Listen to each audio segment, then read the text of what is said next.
C'est quelqu'un ? Oui, donc bonjour. Donc nous à la loterie, donc on est spécialisé en production sucricole. Jusqu'au jour où j'ai décidé d'entreprendre une formation agricole.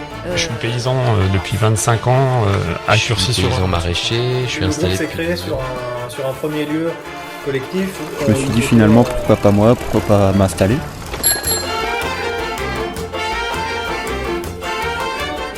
Bonjour, vous écoutez Ça compose dans ton poste, la nouvelle émission de radio citoyenne participative autour des enjeux agricoles et alimentaires et des questions d'installation agricole. Cette émission est présentée par les bénévoles de l'association Terre de Liens Normandie et vous sera proposée de manière hebdomadaire grâce à un réseau de radios hautes et bas normandes. Pour cette 5e émission de Ça compose dans ton poste, direction la fête de la bière dans le bocage orné à Jouy-du-Bois, où les brasseurs normands ont décidé de se retrouver pour faire partager leur passion pour la bière artisanale. Ce sera pour nous l'occasion d'en apprendre davantage sur les matières premières nécessaires à la fabrication de la bière et d'interroger les brasseurs sur leur mode d'approvisionnement et de commercialisation.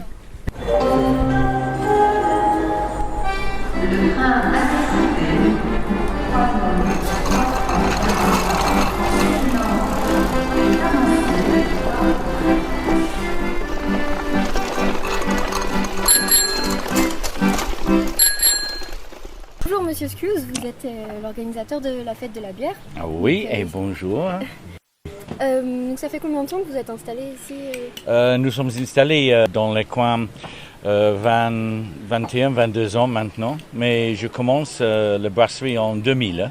La fête de la bière, ça fait plusieurs années que vous la faites. Oui, nous commençons en 2001, nous avons les premières assemblées de les brasseuses de Normandie pour un petit festival. Et ils sont, à ce moment-là, nous avons fait la décision, on a fait une réunion, une petite fête chaque année. Et au début, le planning sont pour chaque brasserie à faire le host de la fête de la bière. Mais en effet, la situation ici et l'endroit sont très bien. Hein? Et l'autre brasseur qui a les problèmes avec les voisinages et avec les bruits. Et bon, ici nous avons toujours le soleil, hein?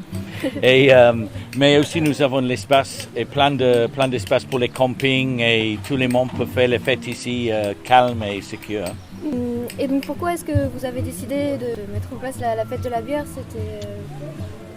Pour la fête de la bière, parce que les connaissances de les bonnes bières partout dans les France sont c'est pas terrible. Hein? Malheureusement, la France sont dominées avec la bière industrielle, mais ça existe les bonnes bières, hein? Ça existe les bonnes bières partout. Hein? Et pour ouvrir un petit peu la connaissance de tout le monde de les qualités de la bière. Et la bière sont une boisson importante, c'est beaucoup plus ancien que du vin ou du cidre. Hein? Et chaque culture et chaque région a un différent style de bière. Et bon, moi, je fais la bière dans le style anglais. Hein? Tu as vu dans les trucs là, nous avons les feux avec les robinets et la bière sort comme ça, comme dans les pubs en Angleterre. Mais les brasseurs dans les Normandies, nous avons les brasseurs qui font la bière un petit peu dans les styles nordiques, un petit peu dans les styles belges, un petit peu dans les styles bretons. Et nous avons une bonne culture dans les coins. Mais il y a plein de gens qui ne connaissent pas. Ça existe, les brasseries artisanales dans les Normandies. Et maintenant, nous sommes 13 dans les Normandies et nous avons 11 ici aujourd'hui.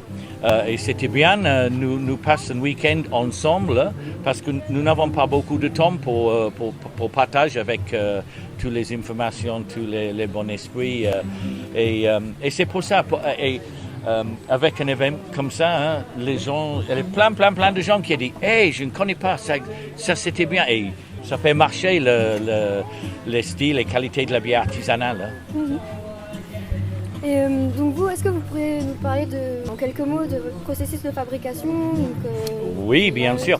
Toutes les bières sont faites avec malt, ça c'est les grains d'orge. Les grains d'orge qui a germé et torréfié. Hein. Et les houblons, petits fleurs, et nous avons une chambre d'houblon ici, hein, et ça c'est les ingrédients, bien sûr, et le levure pour faire les fermentations. Mais les façons de fabrication, ça change hein, avec les différents styles. Hein. Mais en principe, nous prenons le malt, le grain d'orge, nous faisons un empâtage. À l'empâtage, nous avons une température exacte, 65,5 degrés pour l'action enzyme, qui libère tous les bons sucres et tous les goûts et tous les bonnes couleurs de le malt. Nous avons les mous qui sortent de l'empâtage, ça entre dans une cuve d'ébullition. Pendant l'ébullition, nous mettons les fleurs du blanc dedans et les fleurs du blanc dans l'ébullition sont en infusion. Ça, c'est un peu comme du thé. L'empâtage, c'est un peu comme vous faites du café. De l'eau passe par les graines, ça prend toutes les couleurs, tous les bons goûts.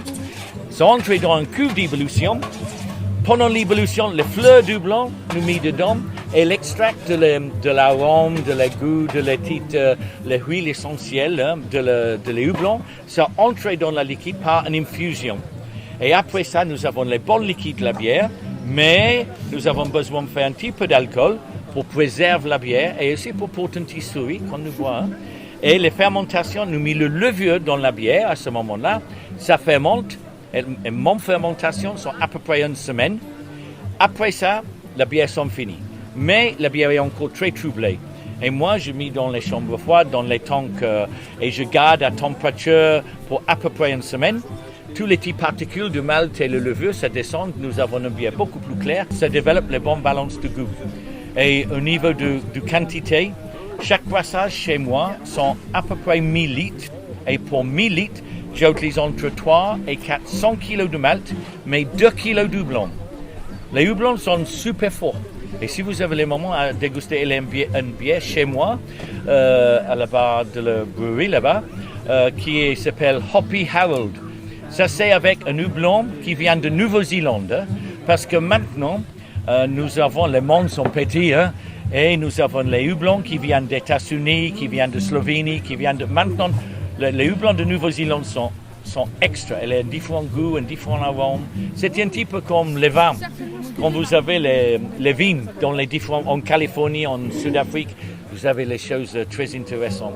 Et c'est pour ça maintenant les mondes sont nickel avec les possibilités pour les brasseurs. Les seules choses sont l'administration. Et donc le houblon que vous avez dans votre chambre, vous l'utilisez aussi pour... Oui, bien sûr. Nous avons un petit champ de houblon et nous avons assez houblon. Une bonne année, je n'ai assez houblon pour 40-50% de notre utilisation. Mais les houblons chez moi, j'en ai 4 variétés. J'en ai le Challenger qui est super bon, le Fuggles, pas mal, les Cobb, mouche. Elle aime parler Normandie et les climats et tout. Les Cobbs sont pas terribles. Et je vais commencer avec un autre houblon qui s'appelle Cascade, mais nous avons ça que 2-3 ans et il n'avait pas encore développé différents arômes. Okay. Et le malt, où est-ce que vous le trouvez? Bon, la mienne, ça vient d'Angleterre. Parce que moi, je fais le style de bière anglaise et je reste fidèle. Et notre espèce d'orge s'appelle Mary Sorter. Ça, c'est la meilleure espèce d'orge pour la bière style anglaise. Et ça n'existe pas en France. Mais elle est la bonne orge en France, ça c'est sûr. Mais pour la fabrication de mon style de bière, c'était le Mary Sorter qui est le meilleur. Et elle est une toute petite malterie qui fait la préparation de la malt à la sud d'Angleterre, à Warminster. Et dans cette petite ville, il y a une petite malterie et tout est fait artisanal à la main.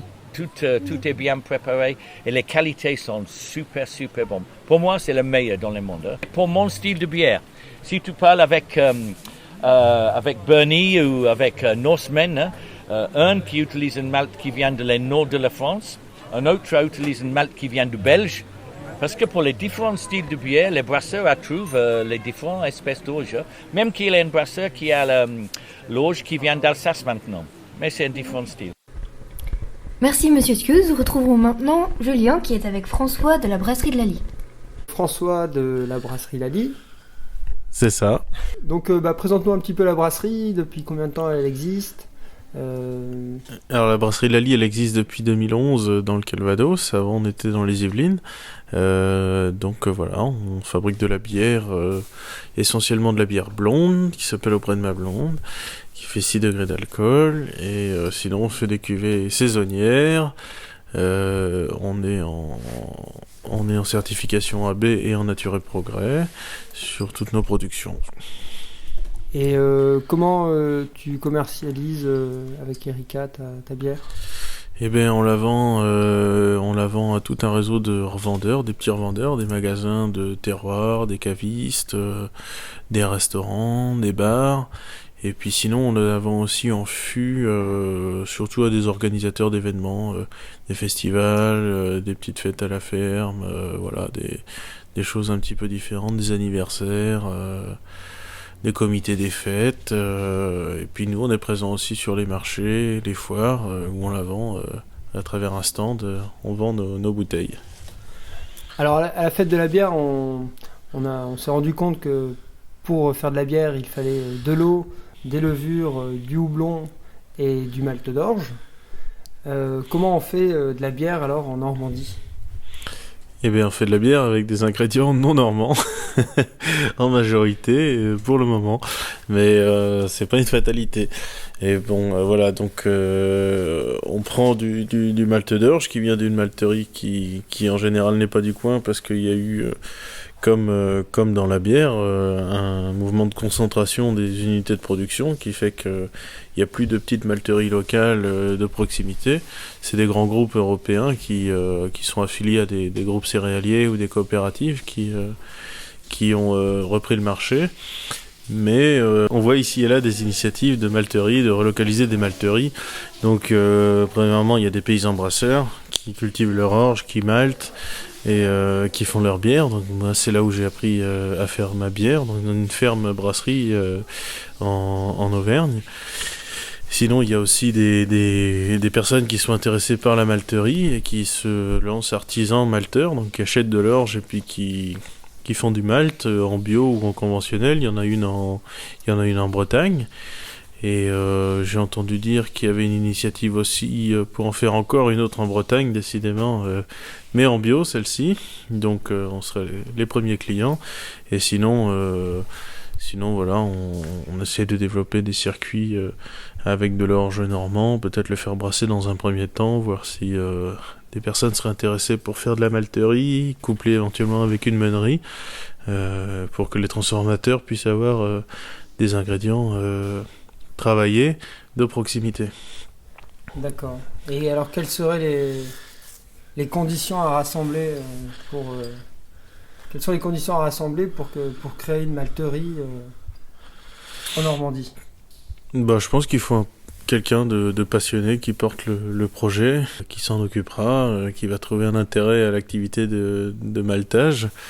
Et à mon avis, c'est la seule condition, parce qu'au niveau de la demande, les brasseurs de Normandie, qui sont une bonne dizaine, pourraient être intéressés, parce que c'est une demande régulière de nos clients, d'avoir de l'orge qui vient de pas loin. Et nous, on a rarement le temps de le faire, en fait. C'est quand même un autre métier à part, et les emplois du temps des brasseurs sont déjà pas mal remplis.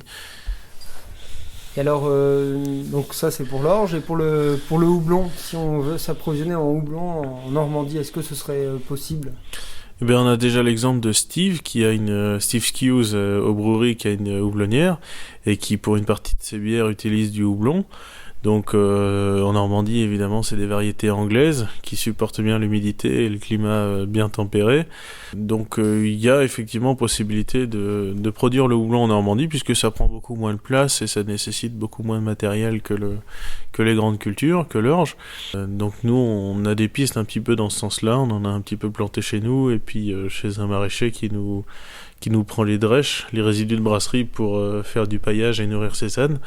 Donc voilà, on a des pistes qui restent ouvertes, qui ne sont pas encore totalement explorées, mais pour le moment déjà on se laisse une porte à ce niveau-là. Très bien, merci François.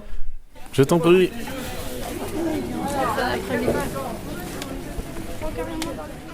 Avis donc aux porteurs de projets désireux de s'investir dans la structuration de la filière brassicole normande. La réalisation de cette émission fut possible grâce au soutien du programme européen Jeunesse en Action. Et si vous souhaitez nous rejoindre, une seule adresse, sacompostdantonposte@gmail.com.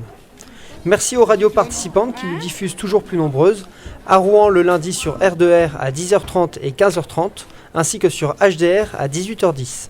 À Flamanville sur Radio Flamme le mardi entre 7h et 10h, le vendredi à 11h15 sur Radio Coup de Foudre à Carouge, Le samedi à Alençon sur Radio Pulse à midi, mais aussi à 9h sur 666 pour les Canets. Aussi, soyez nombreux le mercredi 1er mai à la Blanchardière à Mauves-sur-Huisne pour une journée porte ouverte sur la ferme des Cabrioles. Ça compose dans ton poste, c'est terminé pour aujourd'hui. Rendez-vous la semaine prochaine.